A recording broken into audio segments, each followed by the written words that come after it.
Hey guys, in this video the lovely Tim is going to be taking you through everything you need to know about the government of the UK, how it's set up and what different roles do and what different bits are.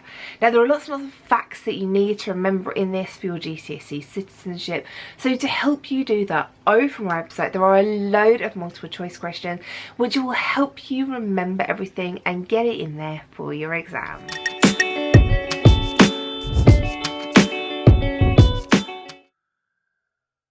There are many levels to the structure and operation of government in the UK. The Prime Minister, whoever that may be. The several cabinet ministers who sit around the cabinet table and are appointed by the Prime Minister. There's usually between 20 and 25 of them. Beneath each cabinet minister are several junior ministers in each department. In total, the Prime Minister, cabinet ministers and junior ministers make up the elected government. In total, there are roughly 100 of them. There is also the civil service, which we will look into further, a national organisation of bureaucrats which carry out the routine administration of the UK.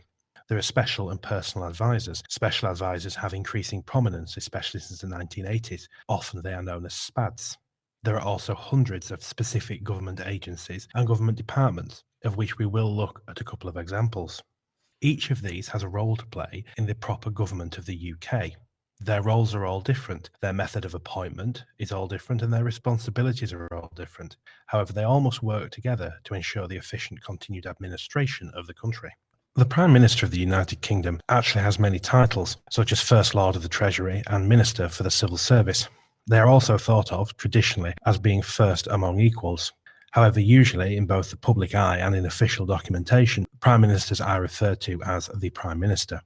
Unlike other countries where their leaders are directly elected, such as in the US or France, the Prime Minister is indirectly elected. They are the leader of the majority party of the House of Commons. Now, it may be the case that following a general election, the leader of that party has an outright majority, where they have more MPs than all of the other parties put together. However, increasingly in modern times, they are having to rely on informal confidence and supply arrangements or formal coalitions, such as was present from 2010 to 2015. On the Friday following the election, the leader of the majority or largest party will go and see the Queen, who will formally invite them to form a government. Upon returning from the palace and going into 10 Downing Street, they become the Prime Minister, taking up the seals and residence of office and taking several tasks, which guarantee them the Prime Ministership. The Prime Minister is normally resident at 10 Downing Street, unless there are exceptional security circumstances, or Downing Street is being renovated, such as was the case during much of John Major's premiership. The Prime Minister also enjoys the use of Chequers, the Prime Minister's country house outside London. Often state visits will be conducted at Chequers. The Prime Minister has several roles. They set government direction and policy. Prime Ministers set an overall framework of direction for the government. Ministers are expected to follow that direction. Generally, the policies and direction of a Prime Minister will become personally associated with them, in the way that we have Thatcherism associated with the premiership and direction of Margaret Thatcher, and Blairism associated with the premiership and direction of Tony Blair. Prime Minister appoints ministers and the cabinet and other senior government figures. Both junior and senior ministers are appointed directly by the Prime Minister, usually in person. Many other senior government figures outside of the civil service, like Director of Communications and Leader of the House, are appointed by the government. The Prime Minister will generally direct and set the legislation which the government attempts to pass through Parliament. Often this can be routine, but in extremely controversial bills, or where the government has a very slim majority, this can take up the vast majority of a Prime Minister's time. The Prime Minister makes day-to-day decisions on administration questions, and they manage crises and emergencies as they arise. Prime Ministers are responsible, usually, for chairing COBRA meetings in times of national crisis, and the ministers who attend full cabinet. There are roughly 22 ministers who do this. However, the number varies by Prime Minister. Each Prime Minister has the power to merge or separate government departments. If government departments are separated, then an additional cabinet ministerial post will be created and filled. However, if a government department is coalesced with another one and merged to form one larger government department, generally there will be only one cabinet minister for that larger department. So the number of ministers who actually attend cabinet actually goes up and down over time, but it's usually between 20 and 25. Each of these is appointed personally by the Prime Minister. Following an election, if it is a new Prime Minister, the day after, that Prime Minister will ring many colleagues and offer them jobs. Sometimes this will be done in person at 10 Downing Street, with the individual being invited to come and see the Prime Minister. As governments go on, Prime Ministers may decide to do what is called a reshuffle, where the personnel occupying ministerial posts are moved around. Some are demoted or removed from the government entirely. Some are promoted and raised up the ladder. There are many reasons why somebody may be demoted or promoted. They may disagree with the Prime Minister on policy. They may have had a personal scandal. The Prime Minister may see them as a threat to their leadership. All of these have been reasons for demotion. Promotion may happen as a result of loyalty shown, or of competence, or of high public profile which the Prime Minister wishes to exploit. In some cases, the Prime Minister's hand is forced when appointing cabinet ministers. Some people are so experienced in their particular field, it would be seen as incompetent of a Prime Minister not to appoint them. A particularly good example of this, and one you should use in the exam, is how when Tony Blair became Prime Minister in 1997, it was so widely expected that Gordon Brown would become Chancellor that Mr. Blair didn't really have any choice but to make him so. As Prime Ministers have been in office longer and their power coalesces around them, it's often easier for them to promote and demote ministers. New Prime Ministers, quite often, they have to tread carefully. Cabinet Ministers head government departments, such as the Home Office, the Foreign Office, or the Department of Justice. They're responsible for that office. Some Cabinet Ministers do not head government departments. They have other roles, such as the Leader of the House of Commons or the Leader of the House of Lords, who sets out the legislative timetables in those bodies and is also responsible for trying to get legislation through them. The Head Whip also is a member of the government, usually known as the Chief Whip. They are responsible for trying to persuade MPs on their side of the House to vote for or against a piece of legislation. Nearly all cabinet ministers have a number of junior ministers who work underneath them. These are usually known as ministers of state, although there are even more junior ministers below them called parliamentary private secretaries. Depending on the size of the government department, there may be few or many ministers of state and parliamentary private secretaries. Very large departments, the Treasury, the Foreign Office, or the Home Office, which are known as the offices of state or the great offices of state, tend to have a great many ministers of state working under the cabinet minister. The cabinet secretary also traditionally attends cabinet. The cabinet secretary is the most senior civil servant, the head of the civil service, and the most senior apolitical advisor to the government. Cabinet secretaries continue between prime ministers. They're not specific to a government. They are neutral professionals. Therefore, cabinet secretaries tend to serve several prime ministers. The civil service in the UK is the professional and apolitical organisation of administrators and bureaucrats that actually run routine day-to-day government in the UK. The civil service has many roles. At a senior level, they work with ministers to carry out their decisions and advise them on policy making. Civil servants tend to be experts in their particular area. They're able to give advice to ministers on what has been done in the past, what has been looked at, and how changes might happen and be carried through. They carry out the routine administration of the UK, and especially at junior levels, civil servants will act merely in an office capacity to process things like driving licence applications. The civil service does not change from government to government. It's regarded as apolitical and neutral. Advancement within the civil service traditionally has been done through competitive examination. The idea, therefore, is that one's personality does not make a difference, and fear nor favour of superiors does not mean that you progress faster or slower. The only way to progress is through professional competence and intelligence. Many ministers have said that in the past, their relationship with their senior civil servants has not always been brilliant. By reputation, the civil service has always tried to keep things roughly the same and resist change. Many people on both left and right suspect the civil service of trying to consolidate their own power rather than follow the direction of their ministers. The most senior civil servant in a government department is the permanent secretary, who tend to be there for quite a long time. They don't vary from government to government, so a permanent secretary may work under many ministers. They actually run the department, they run the personnel within it, and are responsible for personnel decisions. It's very difficult for a minister to get a change of policy or a reform through a government department if the civil service, and the senior civil service in particular, is opposed to it, or usually special advisors referred to as SPADs, are a political appointment. They're appointed by individual ministers to work for them.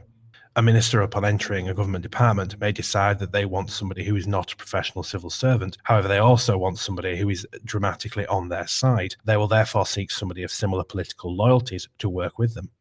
Generally, being a special advisor to a minister is seen as a route into being an MP and a route into higher office in government. Many prime ministers started their political career as special advisors.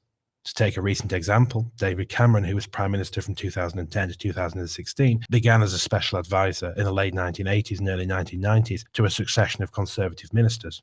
A good example of a government department to look at and to reproduce in an exam is the Home Office.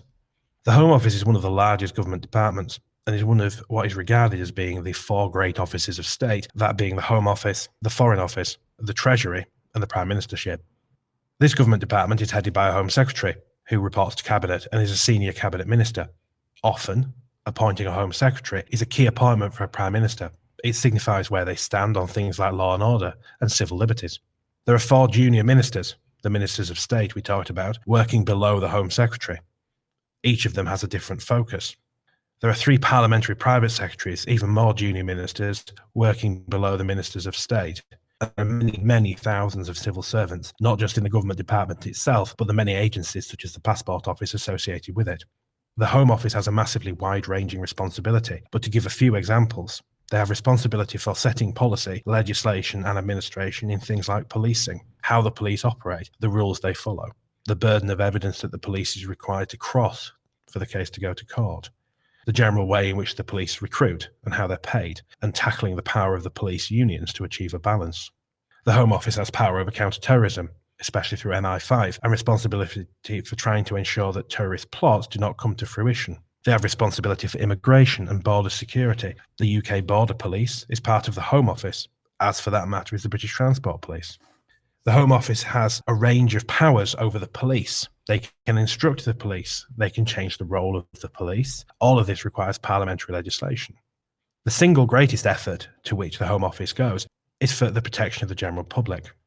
It's often been said that the Home Office deals with more crises than any other department, and the major one of these is when there is any threat to the general safety of the general public. All in all, the Home Office is one of the largest and most important government departments.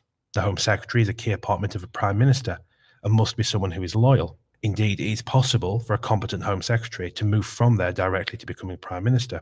Theresa May, who was Prime Minister from 2016 to 19, was Home Secretary from 2010 to 2016. And the way she was seen in that role and the decisions she took was key in winning her that leadership election, which made her Prime Minister. An example of a much smaller government department is the Northern Ireland Office. The Northern Ireland Office, like all government departments, is still headed by a Secretary of State, a Cabinet Minister who attends Cabinet and is a senior member of the government, the Secretary of State for Northern Ireland. A single junior minister works below the Secretary of State, and they are the Minister of State for Northern Ireland. Northern Ireland, of course, has a devolved government, and therefore the work of the Secretary of State for Northern Ireland can be limited in scope. As a result, to save on manpower and spaces around the Cabinet table, the Prime Minister may decide that the Secretary of State for Northern Ireland can be combined with another role, such as Minister without portfolio, or potentially Leader of the House. The Northern Ireland Office and its civil servants have responsibility for a range of matters in Northern Ireland. Primarily, this is relations with and coordinating legislation with the Northern Ireland Executive and the devolved administration present in Northern Ireland.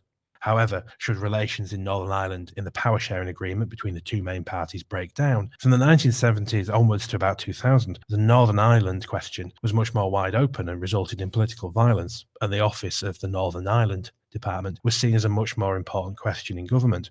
However, these days, where Northern Ireland is predominantly peaceful and violence is limited, the Secretary of State for Northern Ireland is not seen as a particular senior or important cabinet role.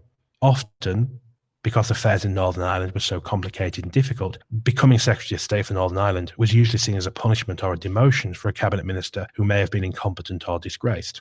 Today, the public has much less awareness and interest in matters in Northern Ireland, and therefore it is one of the smaller government departments. Aside from the main government departments, which are few in number, there is also government agencies, of which there are many hundreds. These range over the whole of life in the UK, from passport provision to the protection of the environment, to the security of borders, to economic activity. The example we're going to look here is the DVSA, which was formerly known as the DVLA. The DVSA stands for the Driver and Vehicle Standards Agency. The DVLA, as it used to be known, was the Driver and Vehicle Licensing Agency. However, they are both the same organisation, massive in number and based in Swansea in Wales. The DVSA is responsible for the administration of driving qualifications and paperwork, as well as vehicles and registrations. There are many things you must do where you have to go through the DVSA to do it, things like applying for a driving licence, be it provisional one or not, conducting your driving test, conducting your theory test, paying your road tax, vehicle excise duty, obtaining an MOT for your vehicle, making sure you have the correct insurance. All of these matters are directed by and administered by the DVSA. The DVSA obviously has a relationship with the police. It maintains a database of registered vehicles and registrations of people. Should the police arrest someone, they're able to cross-reference with that database. It is headed by a chief executive, a quite senior civil servant, and is part of and has a key relationship with the Department of Transport. All in all, to summarise, the DVLA is a government agency which has a massive effect on people's lives. Many people in the UK will be in conversation and correspondence with the DVSA. Despite not being a government department, it still has a huge effect on our lives. To recap, we have here a diagram showing the overall structure of the British government. This is simplified slightly for GCSE, but gives a good overview of how government operates. It's useful to memorise this diagram as much as possible. For essay planning or for answering questions in an exam, it may be useful to be able to reproduce this diagram. On the left-hand side, we see mostly elected representatives, whereas on the right-hand side, we see the civil service. To recap, elected government is headed by the Prime Minister, who appoints cabinet ministers. The Prime Minister, plus the 22 to 25 cabinet ministers, collectively form the cabinet, who have overall collective responsibility for the government of the UK. They are therefore Her Majesty's Government, often abbreviated to HMG. Individual government departments are headed by a single cabinet minister, the Secretary of State for that department, be it Secretary of State for Justice, Secretary of State for the Environment, etc. Below them are junior ministers, ministers of state, and below them, parliamentary private secretaries. These are more junior ministerial roles, but they are still a role in the government. Quite often, junior ministers over the course of their career will progress in cabinet ministers. On the right-hand side, we see the civil service, which is headed by the cabinet secretary, the most senior civil servant, who works directly with the Prime Minister. Below the cabinet secretary are the permanent secretaries of each department, the heads of the civil service of each of those departments. In the same way that the cabinet meets to discuss affairs, the heads of each department of the civil service will meet collectively to discuss affairs. There are many thousands of people in the civil service working both in departments and in agencies. Each department within government has within its purview a number of government agencies. Some may span government departments. For example, the Boulder Police is part of both the Home Office, but also includes elements from the Foreign Office. It's key for efficient government that different departments, different agencies are able to cohesively work together. This structure of government is relatively antiquated. It has been roughly the same for many years. However, it is worth noting that prime ministers come and go, and as prime ministers come and go, they are able to alter the structure of government as they wish. While they cannot change the basic framework, they are able to merge and separate out different government departments, as many prime ministers do. To take one example, which may be useful to reproduce in an exam, when Theresa May became Prime Minister in 2016, she created a new government department, the Department for Exiting the European Union, which was headed by a Secretary of State for Exiting the European Union, commonly known to the public as the Brexit Secretary. In doing so, she created an additional cabinet post, an additional government department, junior ministers, and a civil service infrastructure. So although prime ministers are transient and do go eventually, they are able to have massive impacts on the structure of government. Ouch!